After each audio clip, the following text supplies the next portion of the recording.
Giorno 13. Oggi voglio stare un po' nella tenda, speriamo non passi il prete.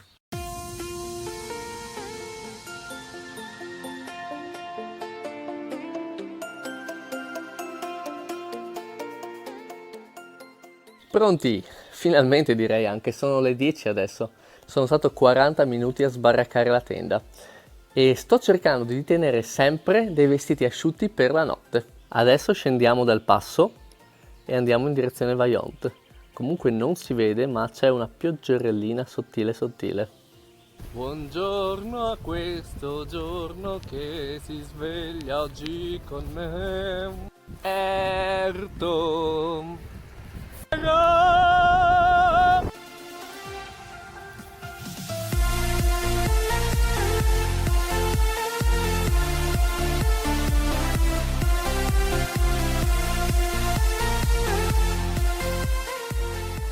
Bene, abbiamo visto una parte di Erto, la parte nuova,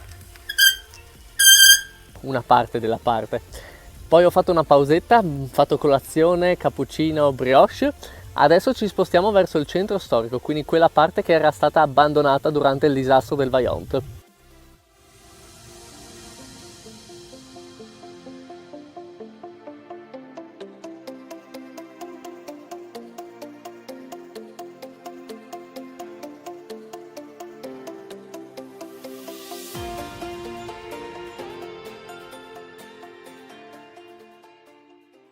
Ecco, quello era il centro storico di Erto.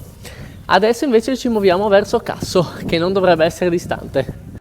Questo, che io credevo essere il Monte Toc, è solo il Toc del Monte Toc, il pezzo che è cascato dalla montagna. Il problema è che la montagna è coperta dalle nuvole e quindi non si vede il buco, se no sarebbe lassù in alto.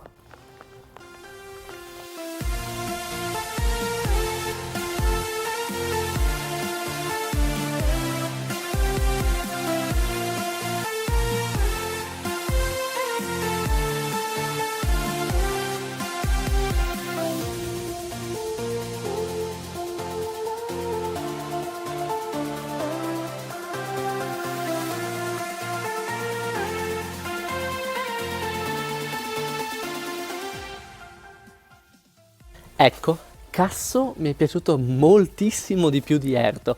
È molto molto caratteristico con queste case tutte vicine e fatte tutte in sasso. Tra l'altro ho appena passato 2 ore e mezza in questo mercatino, questo piccolo locale con prodotti tipici, perché è molto piccolo, la proprietaria simpaticissima e c'erano altri 3 turisti con cui abbiamo fatto un gruppetto, abbiamo parlato e è stato divertentissimo. Mentre scendiamo a Longarone vi faccio un riassunto di quello che è successo qua, anche perché probabilmente non tutti conoscono il disastro del Vajont, o magari lo conoscono ma non sanno bene che cosa è successo. Sostanzialmente nel 1963 hanno fatto una diga sul torrente Vajont e hanno creato questo lago artificiale proprio ai piedi del monte Toc. Toc vuol dire marcio ed è proprio il motivo per cui era stato chiamato così il monte. E difatti, non molto tempo dopo, un toc, quindi un pezzo, perché toc vuol dire anche pezzo, un toc del monte Toc è cascato giù nel lago, ha creato un enorme tsunami che ha superato la diga e si è rovesciato a Longarone, causando un sacco di morti. Mi pare circa 2000 morti, pensate un po'. E quest'onda altissima è salita fino a Erto e Casso, prima di schiantarsi a valle sulla città di Longarone. E pensate a quelle povere Aganis che stavano lavando i panni sul torrente Vajont quando è caduto il monte. Cioè, non credo che siano riusciti a scappare, poverazze. Saranno bene ancora lì sotto. Oh streghetta ragazzi, siamo già in Veneto, ciao! E niente, adesso dobbiamo risalire il Cadore per rientrare dalla parte di Sauris. Quindi andiamo in Veneto per restare in Friuli. E lo sentite questo suono? È il suono del Piave che mormora calmo e placido al passaggio. E adesso, prima di rientrare in Friuli, abbiamo 62 km tra paesini del Veneto. Quindi farò come consigliava Dante. Non ti curar di loro, ma guarda e passa. Che poi sono già le 4:20, quindi per fare 62 km in salita rientriamo in Friuli che è già notte. Però lo facciamo perché non voglio dormire in Veneto. No, no, no, no, il Veneto no.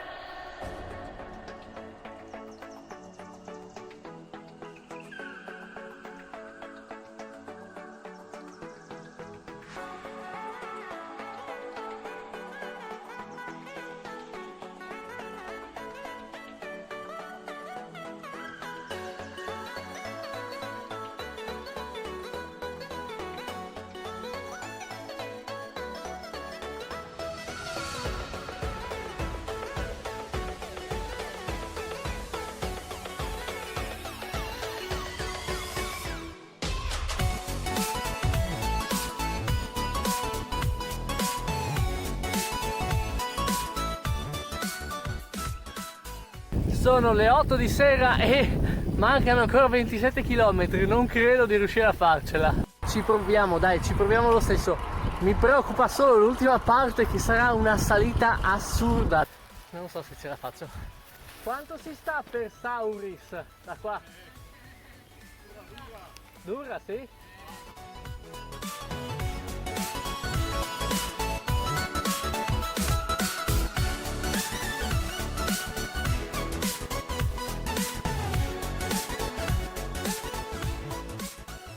Ecco, questo era Laggio di Cadore, l'ultimo paese veneto prima del confine col Friuli.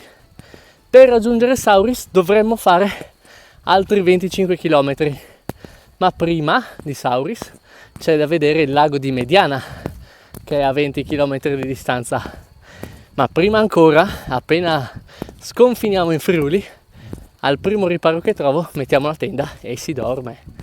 La strada è molto inquietante in questo bosco con la nebbia di notte.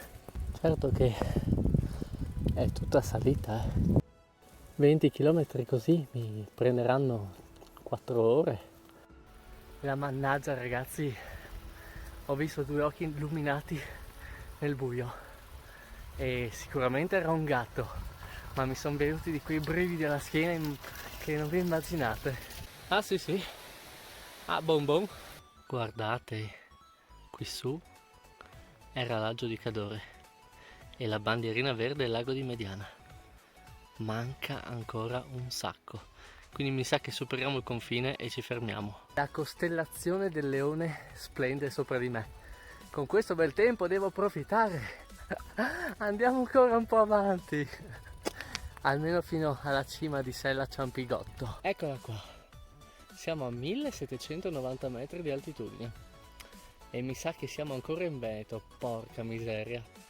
Ho provato ad andare ancora un po' più avanti, ma non ho visto nessun cartello di confine, quindi credo che scopriremo domani dove sono finito. Ho trovato uno spiazzo.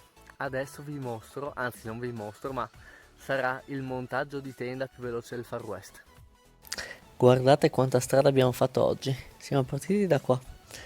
Abbiamo raggiunto Erto, poi Casso, Longarone, poi abbiamo risalito il Cadore fino quasi ad Auronzo, ma qui abbiamo girato a destra e siamo saliti fino a qua, a Sella di Razzo, a veramente pochissimo da Sauris. È l'1:30, ma ce l'ho fatta e il video di domani probabilmente sarà me che dormo tutto il giorno.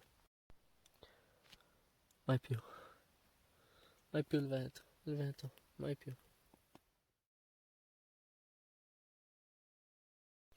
Giorno 14, sono un po' a pezzi.